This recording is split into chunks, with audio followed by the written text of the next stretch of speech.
சிவசிவாய நமக. குரு வாழ்க, குருவே சரணம். ஆன்மீக அன்பர்கள் அனைவருக்கும் இனிய வணக்கங்கள்.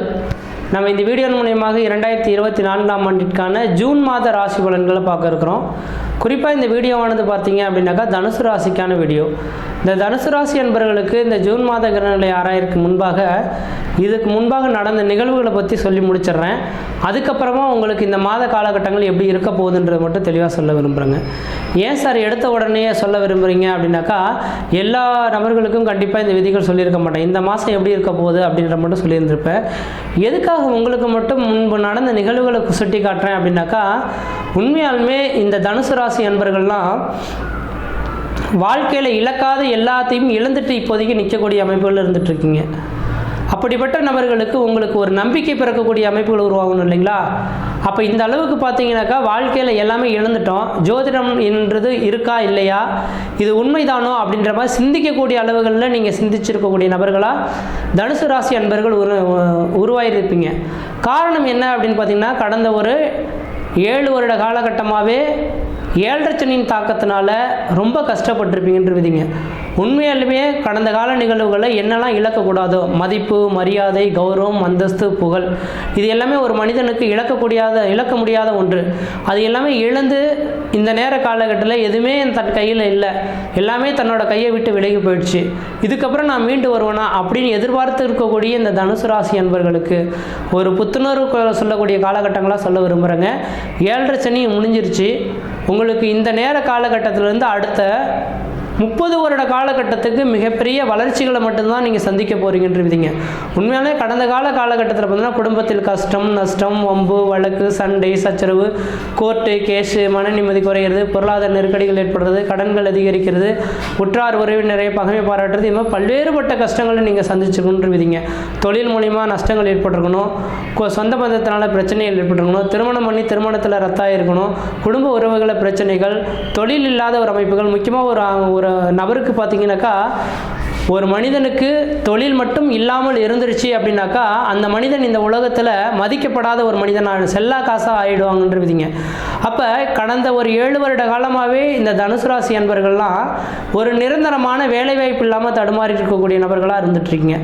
அப்படிப்பட்ட நபர்களுக்கு இந்த மே மாதம் 1ஆம் தேதியிலிருந்தே பார்த்தீங்கன்னாக்கா உங்களுக்கு குரு பயிற்சி நடந்ததும் சனி பயிற்சி நடந்தது, இந்த புது வருட சித்திரை மாத பலன்கள் தொடங்கினது, இது எல்லா விஷயத்தையும் செக் பண்ணி பார்க்கும்போது மே மாதம் 1ஆம் தேதியிலேருந்தே ஒரு வளர்ச்சிகள் தொடர ஆரம்பிச்சிருச்சுன்னு சொல்ல வரேன். சார், மே மாதம் 1ஆம் தேதியிலேருந்து தான் குரு பயிற்சி நடந்தது, இந்த குரு தான் 6ஆம் இடத்துக்கு போயிட்டாருன்னு சொல்கிறாங்களே, அப்போ யோகம் இல்லைன்னு சொல்கிறாங்களே, நீங்கள் என்ன யோகம்னு சொல்ல விரும்புகிறீங்களா அப்படின்னாக்கா, கண்டிப்பாக இதுதான் யோகம். 6ஆம் இடத்தில் உங்கள் ராசிநாதன் போய் மறைந்திருந்தாலும் 6ஆம் இடமானது உத்தியோகஸ்தானம் சொல்லக்கூடிய அமைப்புங்க. அப்போ உத்தியோகஸ்தானத்தில் போய் இந்த குரு பகவான் உட்காந்துருக்கனால கண்டிப்பாக நீங்கள் ஏங்கி காத்துட்டு இருந்தீங்களாங்க பல்லாண்டு காலமாக, ஒரு 7 வருட காலமாக உங்களை உருக்கி பிணைஞ்சி சக்கையாக புழிஞ்சி சாரை எடுத்த இந்த சனி பகவான் இந்த மாதத்தின் தொடக்கத்தில், அதாவது இந்த ஜூன் மாத காலகட்டத்தின் தொடக்கத்தில் இருந்தே பார்த்தீங்கன்னாக்கா உங்களுக்குன்ற ஒரு நிரந்தரமான வேலை வாய்ப்பு கொடுக்கறது காத்துட்ருக்கார். அதனால் இந்த தனுசு ராசி அன்பர்கள் தெளிவாக சொல்ல வரேங்க, உங்களுக்குன்ற ஒரு நிரந்தரமான வேலைவாய்ப்பை இந்த மாத காலகட்டத்திலிருந்து 2025 மே மாத காலகட்டத்துக்குள்ளார கிடைக்க போகுதுன்னு மட்டும் ஆணித்தரமாக சொல்ல விரும்புகிறேன். வேலையே இல்லைன்னு சொல்லக்கூடிய நபர்களுக்கு நிரந்தரமான ஒரு வேலைவாய்ப்பு கிடைக்கும். ஒருவேளை சொந்த தொழில் செய்யலான்னு நினைக்கிறேன் சார் அப்படின்னு சொல்லக்கூடிய நபர்களுக்கு சொந்த தொழில் வளர்ச்சிகள் பெறும். சார், ஏற்கனவே சொந்த தொழில் செய்து தான் நொடிச்சு போய் உட்காந்துருக்கேன், இதுக்கப்புறம் நல்லா இருக்குமா அப்படின்னு கேட்கக்கூடிய நபர்களுக்கு தெளிவாக உங்களுக்கு மட்டும் ஒரே ஒரு விஷயங்கள் சொல்ல விரும்புகிறேங்க.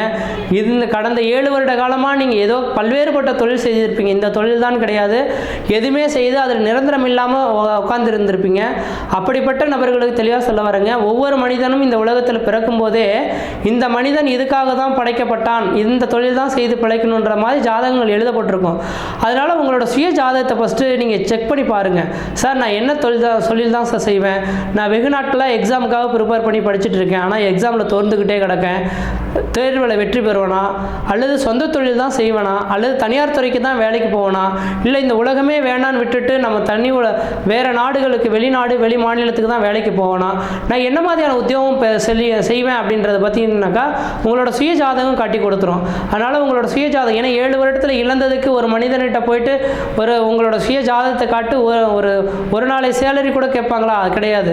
அந்த கொடுத்து நீங்கள் அவங்ககிட்ட தெளிவாக செக் பண்ணி பார்த்துக்கிட்டு நான் இனிமேல் நான் எது செய்யணும், எது செய்யக்கூடாது, நான் எப்படி இருந்துக்கணும், வாழ்க்கையில் மரம் பெறுவேனா, இன்னமும் கீழே தான் போயிடுவேனா, தசாபுத்திகள் சிறப்பாக இருந்துகிட்ருக்கா, இன்றைக்கி கோச்சார ரீதியான கிரக நிலையங்கள் எல்லாமே சிறப்பாக இருக்குன்னு சொல்கிறாங்க, என்னோட சுய ஜாதகம் வலிமையாக இருந்துகிட்ருக்கா, அல்லது சுய ஜாதகம் வலிமை இல்லைன்னாக்கா நான் எது மாதிரியான பரிகாரங்கள் செய்யணும், நான் எது செய்யணும், எது செய்யக்கூடாது அப்படின்றது தயவு செய்து நீங்கள் தனுசு ராசி அன்பர்கள் கேட்டு தெரிஞ்சுக்கிட்டு இதுக்கு பிறகு ஒரு காலடி எடுத்து வச்சிங்கனாக்கா அடுத்த 30 வருட காலகட்டங்களானது யோகம் நிறைந்த ஒரு அமைப்பை நோக்கி தான் செல்வீங்கன்னு மட்டும் ஆணித்தரமாக சொல்ல விரும்புகிறேன். ஏன்னா இந்த உலகத்தில் பிறக்கக்கூடிய ஒவ்வொரு மனிதனுமே முன்ஜென்ம கர்மாவின் பலன்கள் எடுத்துக்கிட்டு தான் பிறந்திருக்கோம். முன்ஜென்ம கர்மாவின் பலன்கள் எல்லாமே எப்போ அனுபவிப்போம்னாக்கா 7 சனி காலகட்டத்தை தான் அனுபவிப்போம்.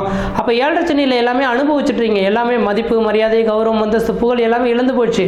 கஷ்டம், நஷ்டம், வம்பு, வழக்கு, சண்டை, சச்சரவு, கோர்ட்டு கேஸு, சொந்த பந்தத்தினால பிரச்சனைகள், பூர்வீக சொந்தத்தினால பிரச்சனைகள், பூர்வீக நிலங்கள்னால பிரச்சனைகள், பல்வேறுபட்ட கஷ்டங்களை நீங்கள் சந்திச்சிருக்கணுன்றீங்க. அப்படிப்பட்ட இந்த தனுசு ராசி அன்பர்களுக்கு இன்னைக்கு 6ஆம் இடத்தில் இருக்கக்கூடிய குரு பகவானால சொந்த தொழிலில் கொடிகட்டி பறக்கக்கூடிய காலகட்டங்களும், சொந்த உங்களுக்குன்ற நிரந்தரமான உத்தியோகமும், அரசாங்கத்தின் மூலியம் ஆதாயங்கள் பெறக்கூடிய காலகட்டமாக இந்த மாதம் ஜூன் மாதத்திலேருந்து தொடங்க ஆரம்பிக்குதுன்றீங்க. அதனால் நீங்கள் எந்த அளவுக்கு இந்த மாத காலகட்டத்திலேருந்து முயற்சி எடுக்கிறீங்களோ அந்த அளவுக்கு வாழ்க்கையில் வளம் பெறத்துக்கான வாய்ப்புகள் உண்டு. அதனால் உங்களோட சுய ஜாதகத்தை ஒரு தடவை செக் பண்ணி பார்த்துக்கிறது தான் ஓரளவுக்கு நல்ல பலன்களை தருன்றீங்க. அதே போல் இந்த தனுசு ராசி அன்பர்களுக்கு சார் நான் போகாத கோயில் கிடையாது, வணங்காத தெய்வம் கிடையாது, வெகு நாட்களாக குழந்தை பேரே இல்லை சார், இன்னைக்கு கிடைக்கும், நாளைக்கு இருக்கும், ஒவ்வொரு நாளும் இலவு காத்த கிளி போல போயிட்டே இருக்கோ தவிர குழந்தை பேர் கிடைக்கல அப்படின்னு சொல்லக்கூடிய நபர்களுக்கு குழந்தை பேர் விஷயமா செக் பண்ணுறீங்கனாக்கா கணவன் மனைவி இருவரும் ஜாதத்தையும் ஒரு ஜாதகர் ஜோதிடர்கிட்ட கொண்டு போய் கொடுங்க. உங்களோட சுய ஜாதகத்தில் எந்த விதத்திலையும் புத்திர தோஷங்கள் இல்லை, இருவருக்கும் சிறப்பாக இருக்குன்னு சொல்லிட்டாங்கனாக்கா கண்டிப்பாக இந்த மாத காலகட்டத்தில் உங்களுக்கு கருத்தரிக்கிறதுக்கான வாய்ப்புகள் உண்டு. ஏதாவது தோஷங்கள் இருக்குனாக்கா அதுக்கு எந்த கிரகங்கள் வலிமை குறைந்திருக்கோ அந்த கிரகம் சார்ந்த கோயில்களுக்கு போயிட்டு வழிபாடு செய்துட்டு வந்தீங்கன்னாக்கா கண்டிப்பாக 2025 மே மாத காலகட்டத்துக்குள்ளாரையே ஒரு குழந்தை பேர் பெற்றெடுத்து கையில் பார்க்கக்கூடிய யோகங்கள் இந்த தனுசு ராசி அன்பர்களுக்கு உருவாகுதுன்னு மட்டும் ஆணித்தரமாக சொல்ல விரும்புகிறேங்க. அதே போல் பார்த்தீங்கன்னாக்கா உங்கள் ராசிக்கு 5ஆம் இடத்துல 5ஆம் அதிபதி ஆட்சி பலம் பெற்று உட்காந்துருக்கார். 5ஆம் இடம் பூர்வ புண்ணிய ஸ்தானம், புத்திர ஸ்தானம்னால உங்களோட குலதெய்வமே உங்களுக்கு காத்திருந்த மாதிரி இருக்கிறத பார்க்க முடியுது. அதனால் உங்கள் குலதெய்வம் தான் இந்த வீடியோ கூட உங்களை பார்க்க சொல்லியிருக்குன்றதை மட்டும் ஆணித்தரமாக சொல்ல விரும்புகிறேன். அப்படிப்பட்ட நபர்களுக்கு உங்கள் குலதெய்வத்தை போய் வழிபாடு செய்துட்டு உங்கள் சுய ஜாதத்தையும் ஒரு தடவை செக் பண்ணி பார்த்துட்டு முயற்சி எடுத்து பாருங்கள். இந்த வருடம் மட்டும் இந்த மாதம் மட்டும் கிடையாதுங்க, இந்த வருடம் முழுக்கவே உங்களுக்கு யோகமான காலகட்டம் இருக்குது. இந்த வருடம் கூட சொல்ல வேண்டாம், அடுத்த 30 வருட காலமானது பட்டமரம் தொழில்ற மாதிரி படிப்படியாக வளர்ச்சிக்கான ஒரு காலகட்டங்கள் உருவாகுன்றீங்க. அதனால் திருமணமாகாத நபர்கள் திருமண வாய்ப்புகளும், குழந்தை பேர் இல்லாத நபர்கள் குழந்தை பேர்களும், தொழிலுக்காக வெளியூர் வெளிமாநில வெளிநாடு போகணும்னு நினைக்கக்கூடிய நபர்கள் வெளிநாட்டு வாய்ப்புகளும், உடல் ரீதியாக பாதிக்கப்பட்ட நபர்களுக்கு உங்களுக்கு உடலில் தேக ஆரோக்கியம் சிறந்து வழங்கக்கூடிய காலகட்டங்களும், படிப்பில் மந்தமாக இருக்கக்கூடிய பிள்ளைகள் எல்லாமே இனிமேல் புத்துணர்வு பெற்று படிப்பில் ஓரளவுக்கு வளர்ச்சிகள் பெறக்கூடிய காலகட்டமும், வெகு நாட்களாக வீடு மனை வாசல் வாங்கலை, வீடு மனை வாசல் கட்டலை சார், கடன்கள் அதிகமாக இருக்குன்னு நினைக்கிறேன், அவன் எந்த நேரத்தில் வீடு கட்டலாம்னு நினைக்கிறேன், கட்ட முடியுமான்னு நினைக்கக்கூடிய நபர்களுக்கு கண்டிப்பாக வீடு மனை வாசல் வாங்குவதற்கும் வீடு மனை வாசல் கட்டுவதற்குமான உகந்த காலகட்டமாக இருக்குது. வண்டி வாகனங்கள் வாங்குவதற்குமான உகந்த காலகட்டமாக இருக்குது. அதனால் இந்த ஜூன் மாத கிரகங்களிலிருந்து தனுசு ராசி என்பவர்கள் வளர்ச்சிகள் பெற போகிறீங்களா தவிர தளர்ச்சிக்கான காலகட்டம் கிடையாது. உங்களோட சுய ஜாதகத்தை மட்டும் ஒரு தடவை செக் பண்ணி பாருங்கள். மற்ற விதத்தில் இந்த தோஷங்கள் பாதிப்பு கிடையாது. சீரும் சிறப்புமாக இருப்பீங்க, நலமாக இருப்பீங்க. நன்றி, வணக்கம்.